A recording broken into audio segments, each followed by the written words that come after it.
pathianin happy na to imau ipoya to ni hi to kum sang ni le som ni adinga June tha thakim khada chena pathianni anunung pen tegin pathin imau ipuita jitenga imau ipuitu ibek pathian ken ki pak thui gen masa tunita ga tu sun huna ithu pidingo kadoi ahile ki pak na tak nei theina thuguk ti hi pathian thuin haulim len kanoma kum sang ni le som ni boina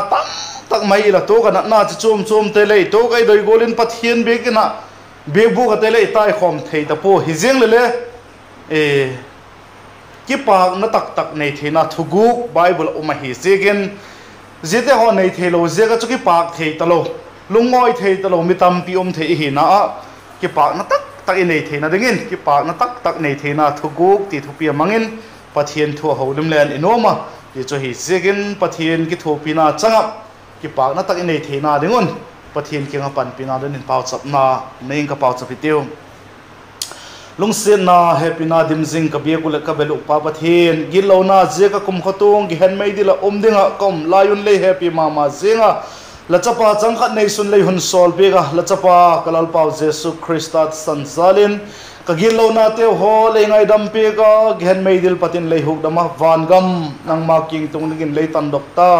kumtung mal som na kumtung hina lei pek te ka hi zekon lamin lo pi cho he na king ki pak thu ka gen wa he hepa kumsang ni le som ni te ho chu bang ti hemin kamang to vo kalung thimu ka gel gol le ka ngai to dan gol ta kun kamang thei pu wa hilele kum kim khat jun tha te nga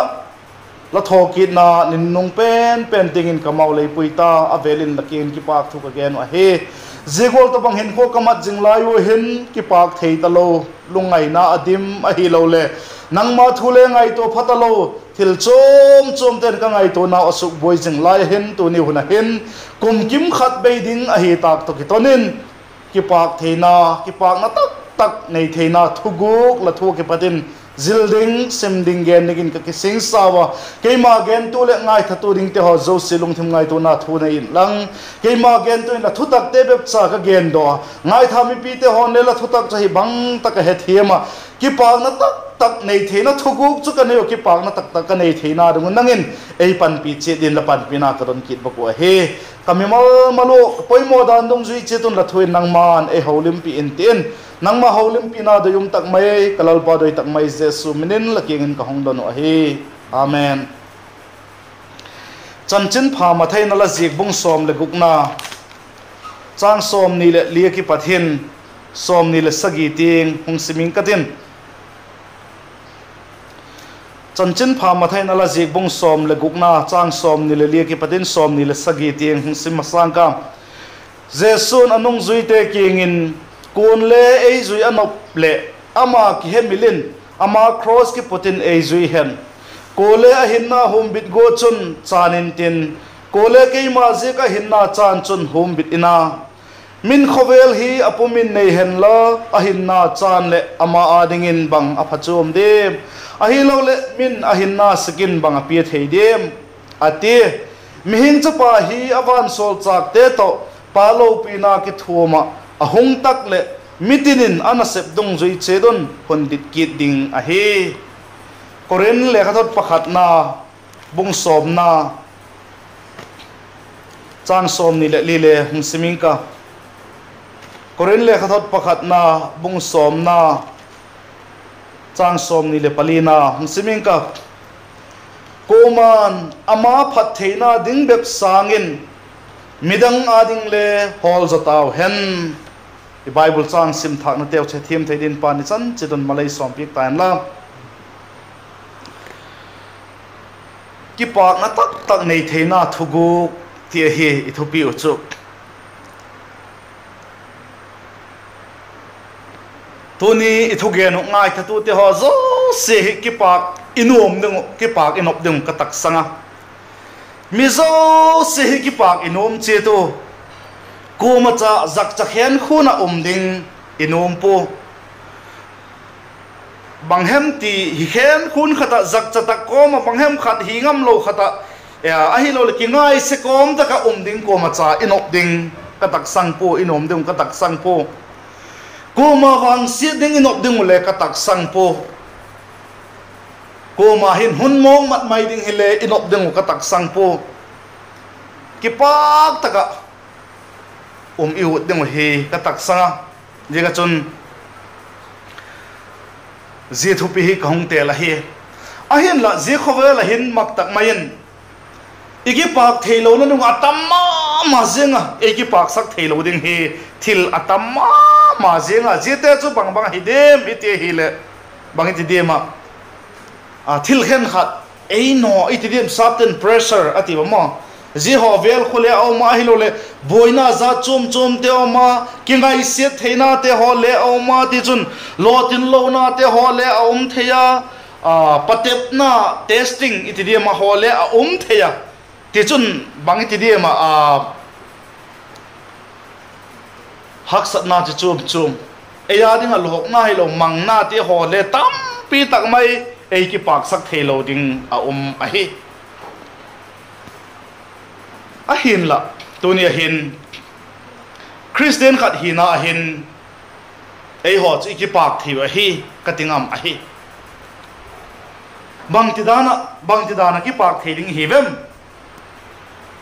ti hi tunin i bible patin sulen kanoma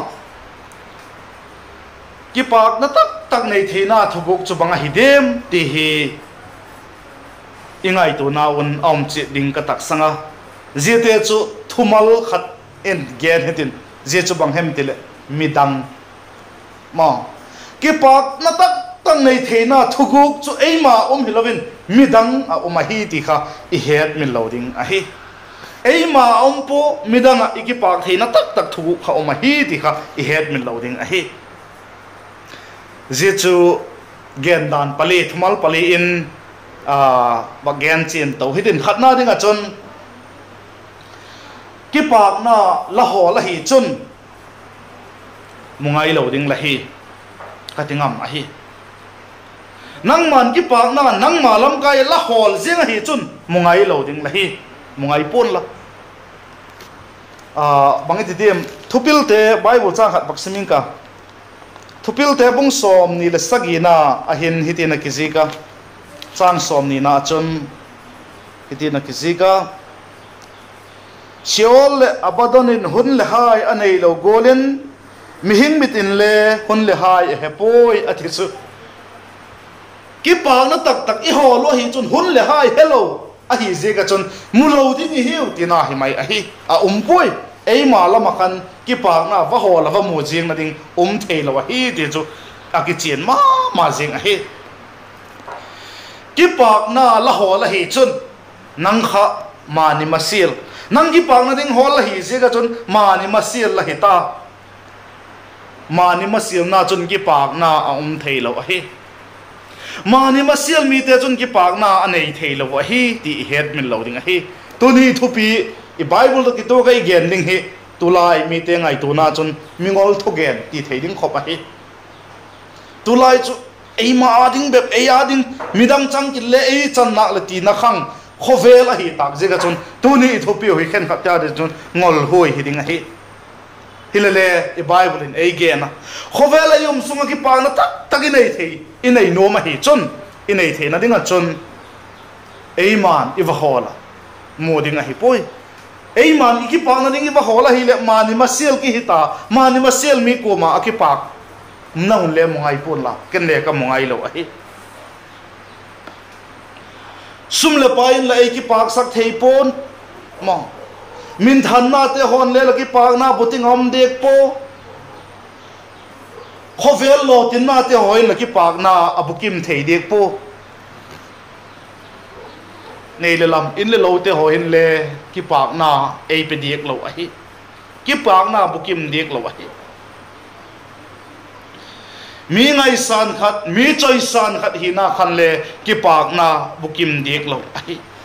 mi ten again o khovela milungai pen la mi ki ngai sevak te chu ko te he vem ti le pop singer te ho ko hi uti sakau chu club ho khun alu to stage khun alamo no ba sama ma zengo mi pin khota bet pe ko alam pi wa ina tun ta ko le chango ki ngai se sekte hi wa thi chu ei ho ngai chu nuam sa ve ama ho sang nuam sa zo om dihem mi pin laki pak pia mon la te ko la sau nuam sa ti chu ei ho ngai dam ala hi chu hilale khovel mi thim te suina achun mi ki ngai se pen mi ki pak lo pen te chu ama ho ko hiu ati se koi chu again taksa gol chun nei le lamin lai ki pak sak thei po in le lovin lai ki pak na bukim thei dek po thunei na le ki pak na bukim sak thei dek po pilna khovel pilna le ki pak na bukim thei dek lo hi ti het min lo ding hi zia ki chin na ding a chun et sak na dingin Solomon chanchin bagyan tale hin Solomon in ki pak na hola nop sak na hola ze nop sak na ki pak na ding na chun hin kho alabanga hau sang na le thunei na lo pe tak mai ala na ya alung thima adu thu sam kher lama chun numei le zi le anaya ti ti numei mel pha te ho le anaya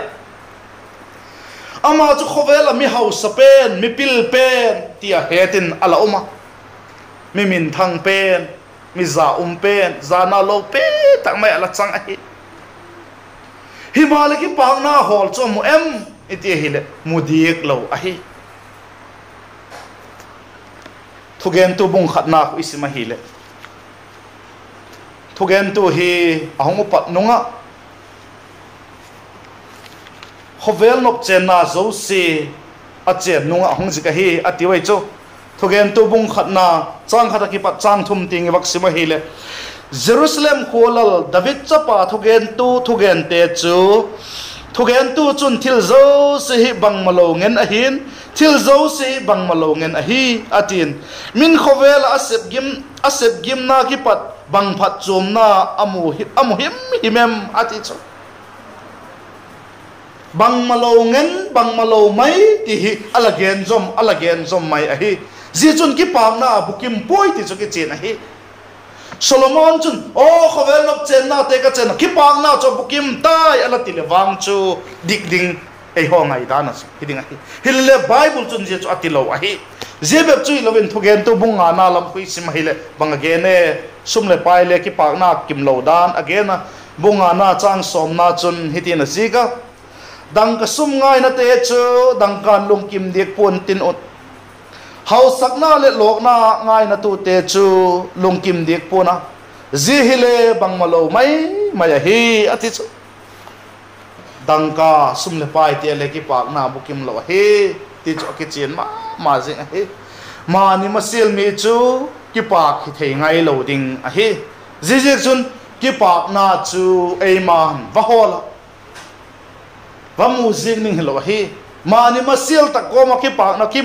pak na tak nei the lo hi ti chu aki chin hi a khat na ani na dingin a point ni na dinga chun ki pak na tak nei the na dinga chun nang be ki pak go na chu la het building a hi nang be pa nop sang na nang be pa ki pak na ding pen kha la het mil ngai a hi a chu ti lo hi chun ki pak na tak thuguk chu nei the lo ding la hi Philippi te bung ni na chun hitin akizika chang som ni lekhat na chun hitin akizika alengun Jesu Christa ading hol lovin amaw ading hol chetun ati chu alengun Jesu Christa ading hol lovin amaw ading hol chetun jida chun ki pak na nei lo da ri Bible sim le chun Philippi bung ni nine ahung gen chin ding a hi chang li na chun Philippi bung ni na chang li na chun koman ama ding bep en lovin midanga ding le en zo hen ati chu koman ama ding bep en lovin midanga ding le en zo hen ati chu ingai tu hi le ayu ho mi hing te hi na hi chu ma ni masil te hi wa akhat na hi inom che tu ma ko le khat na hi nom che hi wa khovel mi te na gen da no chun khovel a poi mo pen chu nang la hi ati se koi chu je chu le khovel mi te point of view a chun et da ra chun adik na tiang le tho na ven ti je chu leichung mi hing te ala hi na mong le a hi ti kha het min lo ding a hi himale eima be ki pak na eima be ki pak go na chu bukim lo I het min lo wa hi le ki pak na tak chu chang the lo ding nei the lo ding te hiu ti I het min lo ding a hi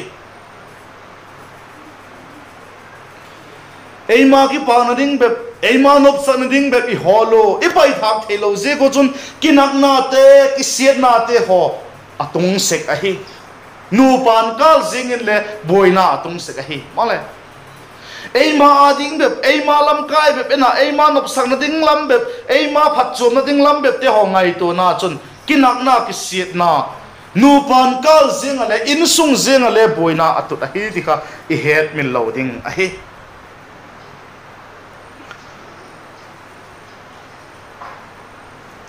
ahung ki chengu nu pan hen khat chu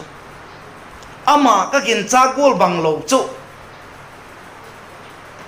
posalin le ti numain le ti mo ama ka kin cha gol bang lo chu ama kin cha gol chu aposal nei ta khale ai lo la ji nei ta khale ama kha ba hem nom sa deu ding ki chol deu ding ha mai lo le hem khat chu kinep na ne ki pak deu ding le la ki ging cha wa chu je cho ti ta ko le kinak na chu akipan a hi ta se ka hi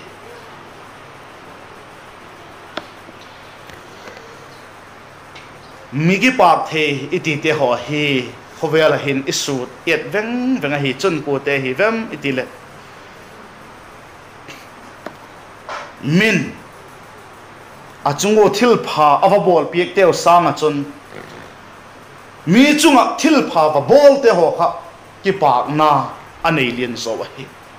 ki pak na tak chu si te chun anei thei zo wa hi ti het mi loading a hi Bible hin I Bible lu yu ti tin akhan nung tol kiti hi khat ve ala kizika Jesu khoi takin akimu em bangol bang je ka je nung tol na chutunga hemitile mani masil na je khan nung tol na kha ala a hi ti thupil te bung som le li chang som le li na khun again a hi thupil te bung som le li chang som le li na khun kichen tak man again a hi nung tol te chu ama ni masil te amawa ding lambe ngai tu te kha hiu ti I Bible in le again pi hil a hi eima be ki pa na ding hol chu I hai san hun a hi tai a Christian te hon I hai san ngai ta hi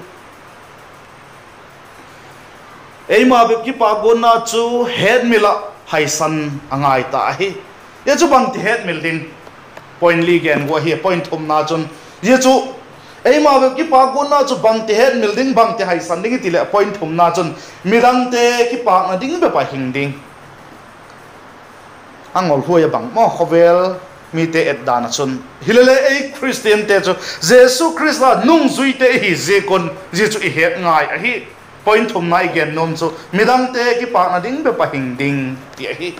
chanchin pha ma thaina la ji I Bible chang simna khalai thawai le mun nang siming ka tin bung som ni le ni na chun pitina ki ji ka chang som thum le guk akipata som li tieng vak sibleng chanchin pha ma thaina la ji bung som ni le ni chang som thum le guk ka patin som li tieng vak simleng how to pa dan thu piek te lakin bang athu pi penem ahong ti Jesu na don huwa lalpa la pathian chu la lungil zo se la hinna zo se le langai to na zo sen la happy ding he ti hi thu piek laga ama sa pen la thu pi pen chu hi chu le ki pat pi je hi nang ma la ki happy golin la veng te la happy ding he ti hi je thu piek pani te hin dan thu le zol nei te thu zo se kan kho pa khai khom hi ate thu piek laga low pi pen masa pen a thu pi pen ilung thim zo se pathin happy ding zia chu to ki bang chu ei mai ki happy gola inveng te happy ding ati chu inveng te happy ding ei ma ki pang na ding be hilo hi ti chu I Bible in again chin ma zinga ei ma a ding be ngai tu na hilo ba midang te happy na midang te ngai tu na chun ki pa na tak nei theina thuguk chu ji chu hi midang te pan pi nok na midang te pan pi na pen khan ki pak na bukim chu ei tut a hi ti i bible chun ei gen chin ma jing hi rom te bung som lenga lam khle isma hi le phatak chan ei gen a bangti na ki gen mi ti le hiti na ki gen a oxibing katin rom te bung som lenga chang khat ki pat chang thum te nga chun ei ma wa ha te hin ei mau ki pak na ding mai hol lovin a hal lo te tit lo na chu ingai thim di wa hi mitidin inveng te su ki pak na ding hol che din amau su kha na ding in a phat na deu ngai to che thi tiu krista nge in le ama ki pak na ding mai a hol pon nang ma hun ho se te ho se na chu keima chung a chu tai ti gol khan ati chu mitidin inveng te su ki pak na ding hol che din amau sukha na ding phat na diu ngai to pi che thi diu ati chu sian na ding lo phat na ding inveng te ading ngai to pik na bol pik na je chu ki pak na tak nei the na thuguk chu hi krista inung zui pa christian hi na bu chu krista nung zui hi je ko he ama nge ne ama ki pak na ding mai hol po ei mau ei ho sit na te ho zo se chu jesu chunga tai wa keima chung achu tai ti gol khan atingam ai chu je gol achun ki pak na tak nei theina thuguk chu au ma hi midang ahin ki pak na thuguk ki pak na tak chu ma hi e sangna dingin chanchin khat baken ki leng general william bot ki ti khu e he che to hi ama he salvation army hung phudok tupa ti le hin hung ki pat na pa ti ding le hin tin a he theya he theina ma ahin kho nu nung lama chun ama chu dam lovin lop na chunga kin a umta je hun lai chun salvation army a sem tu te ho zo se conference ti dia ma hilo le sem tu te ho zo se worker conference mat ding hun ahong tung ta je hun na chun sem tu tam tak mai te ho le mi pi tam tak mai te ho chu angui chat chu tu bang je khem ite hi le general william bot chu vachia amau te vatil kho thelo ding a hi chu head je ko chun angui ma zengo te chom layo chun ama chun telegram khathia thata je chu je conference chu hun patna ni tak le abul patna sim do ding a thot a hi je chu sim dok ding a chun mi khat chu stage a chun ahungkal dokta ahungkal lo chun mi pi athip chet mayo banga hidem ti khangai nomin bang thong zik tabep dem ti khangai nomin ala thip chet chu zia chun asim dok de pa chun ahung phet doka ahung phel doka asim ta adanga ki zik po midang ti be pa ki zik a hi amma wachi thei ta lo le ma amma wa pang thei ta lo le midang te khan ki pak na bukim lungoi na the hi ti chu amuchin ma jing hi general william botin midang ti bep cha thot hi zia chon conference mi pi te ho chu khat le khat kitil ha to thein khat le khat ki pan pi in nom tak main loting tak main na program cha mangui ti thu he ta hi ama bep ahi lo le khat bep bang hem ti khata koi chom nei jipen khan bukim theilo ki pak na bukim theilo he ti chu aki chen ma jing he general william botchon midang te achon ki pak na bukim hi ti chu je ki pak na thuguk chu midang te hi hi ti chu ama chon amu chen he chen ma jing he ale toni ai ho loi khen khat te chon midang te ading hin ken bang ka bol theileo ma heme ti chu ikidot na ikingai tu na hikit pai se kai chu midang la happy na het sakin lang mo la nu hem la pa hem la supi la sangam te la loi phapen te ho chu phone in lang til khovin lang ka hung pau cha piek jing hi tin lang pau cha piek in lang mo la pau cha piek sek dan te ho gen piek in lang midang te o krista ken bula pui lu da ding lampi te ho hil pekin lang begin kai ding a thei tak le begin kai ding te ho bangin chelin lang a hi lo le tuni thugen te ho le ji alanga in o bangai dan la ne yem ti in pathian thu te ho thot son en lang ile chin la lung kim ding ai zia chun ki pak na thuguk chu nei thei ding lai zia chu midang tia ding I bol thei wa chu ai midang tia ding I sep thei wa zia ho chu le hi ti het min loading ai posal zinei da te ho zi ichate happy hit zi posal nei da te ho no mei posal nei ten le I posal ichate ho happy hit hanglai te le loi pa inui pa happy isu pi te happy hit bol phale hin zia chun ki pak na thugu kum ding ai in sunga mi ki pak khelo ki ti khule mo in sunga na sem pe lo te thil bol nom lo deu te al hi se ka chu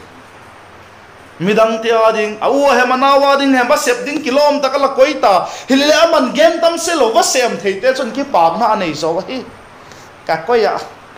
cô man lim sắc lo ken le ka lim sắc da le amount so thâu ball thâu ti te ho kun ki pak na nei lo ho chu zia ko yu le mina ba ball te ho ngai tu amau thiam lo ki chan di kal to hi lo le bang hem ngai tu ki pak na nei thei lo hi sep din do la hi ti he va la ba sem jing te ho khan lung dam na ki pak na thuguk chu nei zo hi ti I het min lo ding a hi bidang te til kho ding a hi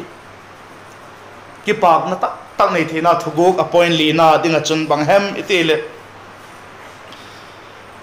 midang tia dinga lahina hi chun ki pak na chun ding hiding lahi mo midang te adinga kei mi malbek pa ding ka hi tapo midang te adinga ka hi ti ik he hi chun zia chun ki pak na bukim ki pak na tak nei Theina lampia chu hi panding hi ti het mi loading a hi na septe bung som ni na chang som thum lenga na chun hitin a kiziga na septe bung som ni na chang som thum lenga na chun bangkim ka hun nun mu a migen theite panpina dinga la sep gim ding da nu le ama ilal pau Jesu ngei in lak sangin pekin lukhong anei zo yati kha hezingon ate lak sangin pekin lukhong anei zo yati kha hezingon 88 lak zing ning lo pek do Theina pa khan ki pak na thuguk lampia chun sak zo hi ti imuthei a hi ei mi te ho chu ki khuti lo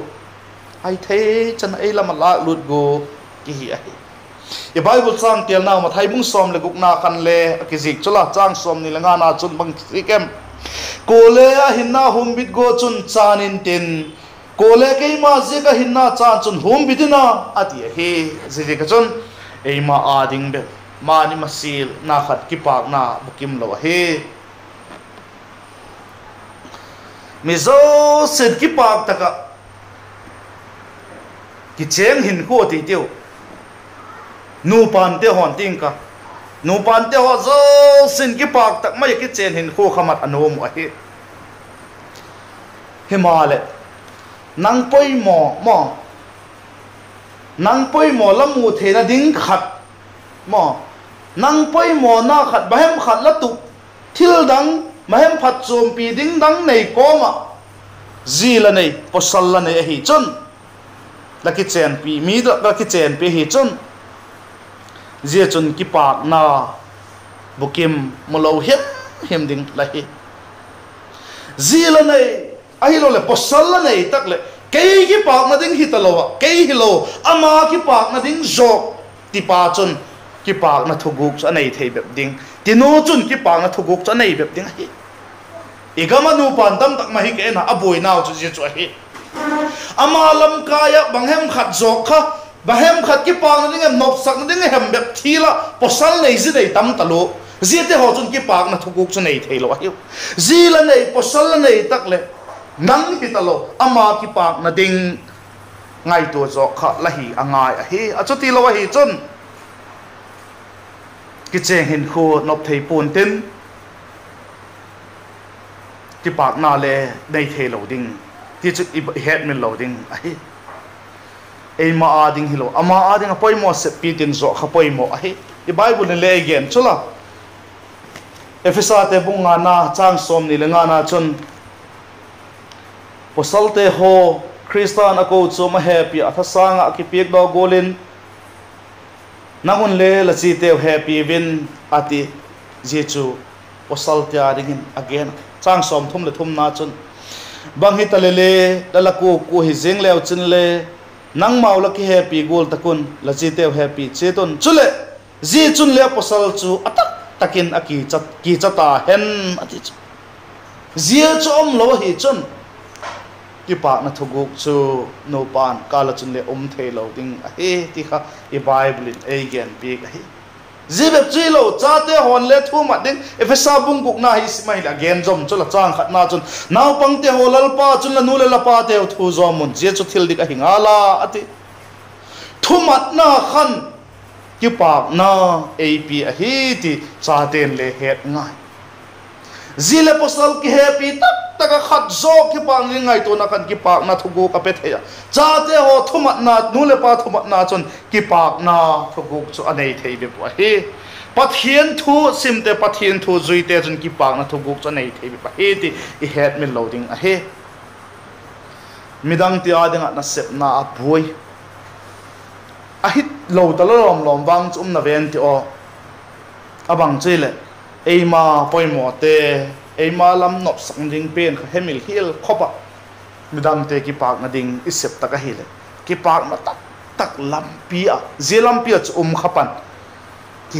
hebe ding a he mani masil na be ke ki na chun Kipakna lampi achun ei puilo thi khapan ding a he ti het min lo ding a he I bible chang sim now chun nung zui te ging achun Jesu again a he kun le ei zui dop le ama ki hemilin ama cross ki putin ei zui hen ama ki hemil ati tak le chu bangen na he mani masil na thei talo ding ma anong zui pa Kipakna ding a cross ki putin ati tak le cross ki iti tak le anu hilo a he da na ki piak do na ti adik taka chon ki piak do na et sak na he ti I het min loading a he I bible chang sim na e ma ading be Kipakna hol loading angel sak a he inung zui Jesu Christian bangolin ko mangem Jesu na hin ko zo se midang ti adingin amang tuma cross khai ka ngom la ya khan ama ading be mani masilin tam le zia khan le mani masil nai lo a he cross khai ka ngom la ya chun ama ading be agel po anu ading agel pe ka John kingin anu en kol dingin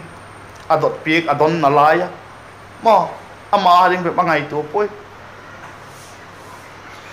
akianga migilo cross ki gil den pa khale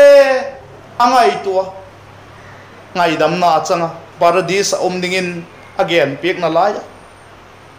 zebep chu hilo nang le ke mi gilo te hol ama cross a khen den tu thekila kil tu te ho adingin adot pek na laya hi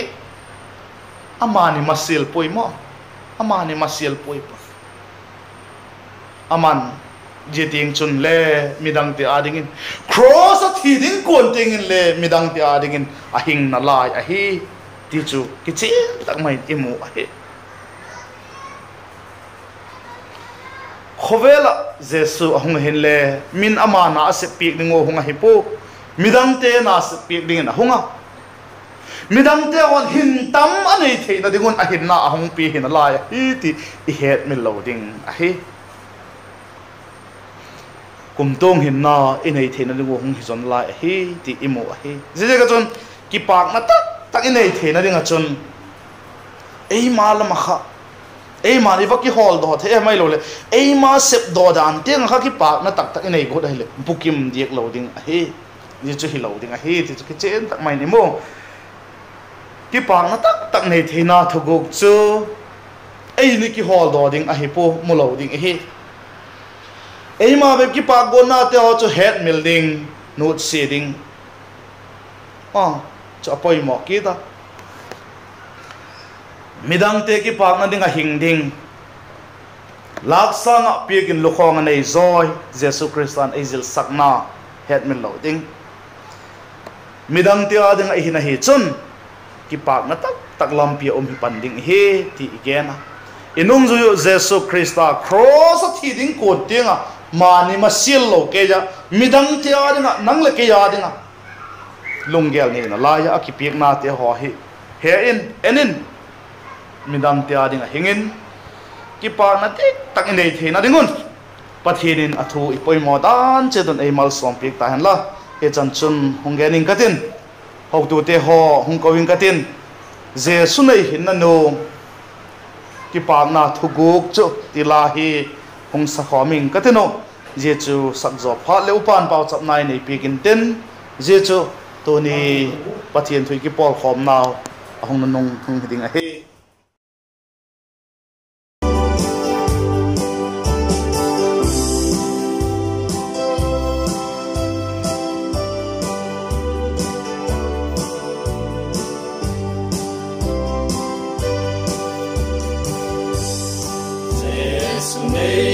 Hinna nuam Kipakna Thuguk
Lung set na la happy na kama ipui la ipan pezing dang lam ngai lo kapa la kapathe lal pala sa te la happy la lung set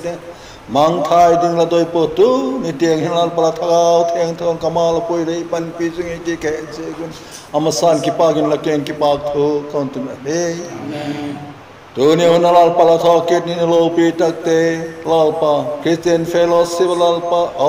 loi pa seng in lal pala bek bugala mai sam pung lo in la pa la hun san se la san chin pha pasar pahon mangsa Kipakna Thuguk te thupi hun nei metin